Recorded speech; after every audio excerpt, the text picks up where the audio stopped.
தந்தி தொலைக்காட்சி நேயர்களுக்கு வணக்கம். நல்லதை சொல்வோம், நல்லதை செய்வோம், நல்லதே நடக்கும்.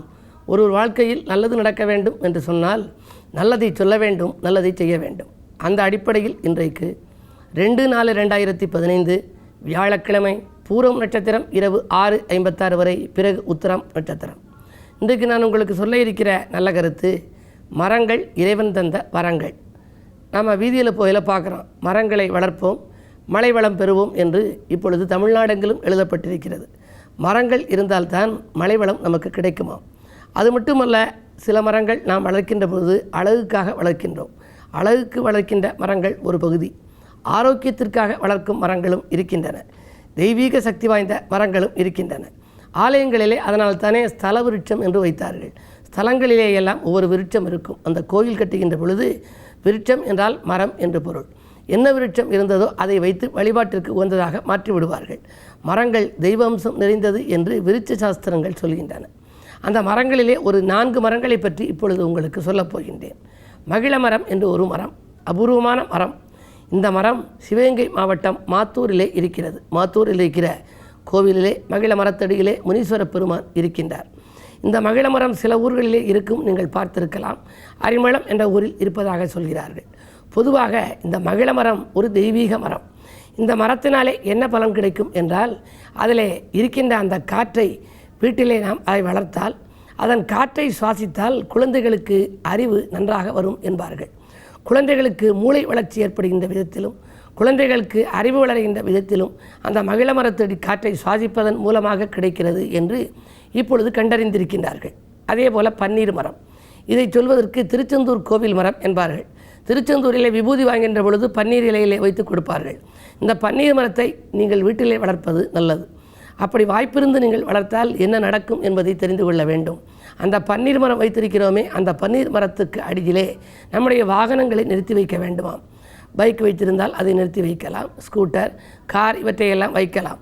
இப்படி வாகனங்களை நாம் அதில் நிறுத்தி வைத்திருந்தால் அதன் பின்னாலே அதை எடுத்துக்கொண்டு நாம் வீதியிலே வருகின்ற பொழுது அந்த வாகனத்தால் தொல்லைகள் ஏற்படாது, வாகன விபத்துக்கள் ஏற்படாமல் செய்யும் ஆற்றல் அந்த பன்னீர் மரத்துக்கு உண்டு என்று சொல்கின்றார்கள். ஆகையினாலே அந்த பன்னீர் மரம் ஒரு நல்ல புனிதமான மரமாக கருதப்படுகின்றது. அதே பன்னீர் மரத்தை சனிக்கிழமை அன்றைக்கு அல்லது திரையோதசி திதி அன்றைக்கு நாம் வழிபட்டால் நமக்கும் அந்த நல்ல பலன் கிடைக்கும். அதற்கு பின்னாலே அரிநெல்லி மரம், அந்த நெல்லி மரத்தை வீட்டிலே வைத்தால் அது இலக்குமி குடியிருப்பதாக அர்த்தமாம். அதற்கு லட்சுமி மரம் என்றே சொல்வார்கள். வீட்டிலே நாம் அதை வளர்த்தால் வறுமை அகலும், வளர்ச்சி நமக்கு கிடைக்கும். வளர்பிறை அஷ்டமி இருக்கிறதே, தேய்பிறை அஷ்டமியிலே நாம் வைரவரை வழிபட வேண்டும். வளர்பிறை அஷ்டமி காலத்திலே இந்த நெல்லி மரத்தை நாம் வழிபாடு செய்யலாமாம். பௌர்ணமி என்றைக்கும் இதை வழிபடுவது உகந்தது. வீட்டிலே அந்த அரிநெல்லி மரம் இருந்தால் இலக்குமி வாசம் செய்வாள் என்று சொல்கிறார்கள். அதே போல் அபூர்வமான மரம் குருந்த மரம். இறைவன் காட்சி கொடுத்ததாக கூட ஒரு புராணத்திலே வரும். அந்த குருந்த மரம் இப்பொழுது பார்ப்பது அரிது, கிடைப்பதும் அரிது. அந்த குருந்த மரம் வாஸ்து குறைபாடு போக்கும் என்று சொல்கிறார்கள். அதனுடைய இலை, வேர், ஏதாவது ஒரு பட்டை, ஏதாவது ஒரு பகுதி நம் வீட்டில் இருந்தால் கூட வாஸ்து குறை நீங்குமாம். என்ன இருந்தாலும் இந்த மரங்களையெல்லாம் நாங்கள் வளர்க்க முடியவில்லையே, நாங்கள் இப்பொழுது நாகரிக முகத்தில் சிக்கி தவிக்கின்றோமே, மிகப்பெரிய கட்டடங்களை வாங்கி இருக்கின்றோம், இதில் மண் என்பதே இல்லையே என்றெல்லாம் சொல்பவர்கள் தொட்டிப்பயிராக வளர்க்கின்ற பொழுது வீட்டிலே துளசி வளர்த்தால் அதன் மூலமாகவும் நீங்கள் அரிய பலன்களை பெறலாம். அந்த துளசி மருந்தாகவும் உங்களுக்கு உதவுகின்றது, மகத்தான பலன் தரும் தெய்வீக சக்தி வாய்ந்த தாவரமாகவும் இருக்கிறது என்ற கருத்தை தெரிவித்து இனி இன்றைய ராசி பலன்களை இப்பொழுது உங்களுக்கு வழங்கப் போகின்றேன். மேசராசி நேயர்களே, ஆலய வழிபாட்டின் மூலம் ஆர்வம் கூடுகின்ற நாள். ஆலய வழிபாடு இன்றைக்கு உங்களுக்கு தேவை. காரணம், குரு பகவானுடைய நாள். குருவோ வக்கரம் பெற்றிருக்கின்றார். 9க்கு அதிபதியாக இருந்தும் 12க்கு அதிபதியாக இருந்தும் வக்கரம் பெற்ற ஒரு கிரகம். அதனுடைய கிழமை என்று வருகின்ற பொழுது நாம் இன்றைக்கு குருவை வழிபட்டால் குதூகலங்கள் கிடைக்கும். தடைப்பட்ட காரியங்கள் தானாகவே நடைபெறும். கல்யாண வாய்ப்புகள் கூட கைகூடி வரலாம். எனவே வழிபாட்டின் மூலம் நீங்கள் இன்றைக்கு வளர்ச்சியை கூட்டிக் கொள்ளலாம். அதிகாலையிலேயே உங்களுக்கு ஒரு நல்ல தகவல் வந்து சேரப்போகிறது. ரிஷபராசி நேயர்களே, சிநேகிதர்களை சந்தித்து சிறப்படைகின்ற நாள். செலவுக்கேற்ற வரவு உங்களுக்கு வந்து சேரும். இடம் வாங்குவதில் இருந்த தடைகள் அகலும். திருமண முயற்சியிலே வெற்றி கிடைக்கும். விலையுந்த பொருட்களை வாங்கி மகிழப் போகின்றீர்கள். மிதுனராசி நேயர்களே, தொழில் மாற்ற சிந்தனை மேலோங்கும் நாள். தொல்லை கொடுத்தவர்கள் தோள் கொடுத்து உதவுவார்கள். இல்லை என சொல்லி வீட்டிற்கு வந்தவர்களுக்கு கூட நீங்கள் உதவிக்கரம் நீட்டப் போகின்றீர்கள். அரசியல் ஈடுபாடு உங்களுக்கு அதிகரிக்கும். அதே நேரத்தில் வாங்கல் கொடுக்கல்களில் மாலை நேரத்தில் கொஞ்சம் விழிப்புணர்ச்சி உங்களுக்கு தேவை. உங்கள் ராசிநாதன் புதன் கொஞ்சம் வலிமை இழந்திருக்கிறார். எனவே ஒரு சில ஏமாற்றங்களையும் சிலர் சந்திக்க நேரிடும். கடகராசினியர்களே, விட்டுப்போன வரன்கள் மீண்டும் வந்து சேருகின்ற நாள்.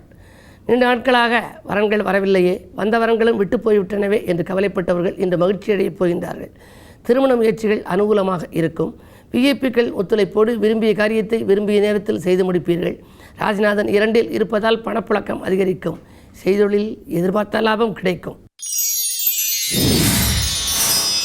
சிம்மராசினியர்களே, உங்களுக்கெல்லாம் பயணங்களால் பலன் கிடைக்கும் நாள்.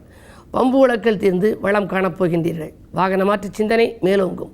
நீண்ட தூர பயணங்கள் ஒரு சிலருக்கு வந்து சேரலாம். பாதியில் இந்த பணி மீதியும் தொடரும் நாள் இந்த நாள். கன்னிராசினியர்களே, தட்டிச் சென்ற வாய்ப்புகள் தக்கபடி வந்து சேரும் நாள். தாராள மனத்தோடு மற்றவர்களுக்கு நீங்கள் உதவி செய்ய முன்வருவீர்கள். ராகு கேதுக்களின் ஆதிக்கம் இருப்பதால் காலையில் வரும் வரவு மாலையில் உங்களுக்கு செலவாகலாம். பஞ்சாயத்துக்கள் நல்ல முடிவுக்கு வரும். பாக பிரிவினைகள் கூட சுமூகமாகலாம். துலாம் ராசினியர்களே, எதிரிகள் உதிரியாகும் நாள். இல்லம் தேடி நல்ல தகவல்கள் வந்து சேரப்போகின்றன. 2இலே சனி இருக்கின்றார். வரவு திருப்திகரமாக இருக்கும். வந்தாலும் கூட 2க்கு அதிபதி 7இல் வலிமை இழந்திருப்பதால் வந்த மறுநிமிடமே செலவாகலாம். எனவே சுப விரயங்களாக மாற்றிக்கொள்ளுங்கள். வீண் விரயமாகாமல் இருக்க வீட்டிற்கு தேவையான விலையுயர்ந்த பொருட்கள், அத்தியாவசிய பொருட்கள் மற்றும் ஆடம்பர பொருட்களை எல்லாம் நீங்கள் வாங்கி சேர்க்க முன் வருவீர்கள். ஆகையினாலே இன்றைக்கு விரயத்தை சுப விரயமாக மாற்றிக்கொண்டால் மன நிம்மதி கூடும். விருச்சிக ராசினியர்களே, அன்பு நண்பர்கள் உதவிக்கரம் நீட்டுகின்ற நாள். அது மட்டுமல்ல, அலைபேசி வழி தகவல் உங்களுக்கு மகிழ்ச்சியை கொடுக்கும். நேற்றைய பிரச்சனை இந்த நல்ல முடிவுக்கு வரலாம். நிகழ்கால தேவைகள் பூர்த்தியாகும். கடல் தாண்டி வரும் செய்தி காது நிற்க செய்யும். குருவின் பரிபூர்ண பார்வை இருப்பதால் தொழில் வளர்ச்சி எதிர்பார்த்தபடியே இருக்கும். லாபம் எதிர்பார்த்தபடி கிடைக்கும். தனுசு ராசினியர்களே, கூட்டு முயற்சியால் லாபம் கிடைக்கும் நாள். கொடுக்கல் வாங்கல்கள் உங்களுக்கு திருப்திகரமாகவே இருக்கும். பயணத்தால் உங்களுக்கு பலன் உண்டு. குழந்தைகளின் முன்னேற்றம் கருதி எடுத்த முயற்சிகளிலும் வெற்றி கிடைக்கும். மகர ராசினியர்களே, இன்றைக்கு சந்திராஷ்டமம். எதை செய்தாலும் கொஞ்சம் யோசித்து செய்ய வேண்டும். போட்டிகளிலெல்லாம் ஈடுபடாமல் இருப்பது நல்லது. உங்களுக்கு அருகில் இருப்பவர்களே உங்களுக்கு ஒத்துழைப்பு செய்வதாக சொல்லிவிட்டு கடைசி நேரத்தில் கையை விரிக்கலாம். எனவே இன்றைக்கு நீங்கள் ஒரு இனிய நாளாக மாற்றிக்கொள்ள வேண்டுமானால் குரு வழிபாட்டை மேற்கொள்ள வேண்டும். அது மட்டுமல்ல, எதையும் திட்டமிட்டு செய்வதுதான் நல்லது. கும்பராசினியர்களே, கல்யாண வாய்ப்புகள் கைகூடுகின்ற நாள். கட்டிடப் பணியில் இருந்த தொல்லைகள் அகலும். ஆரோக்கியம் சீராகி ஆனந்தப்படுத்தும். அஞ்சல் வழியில் உங்களுக்கு அனுகூல தகவல் உண்டு.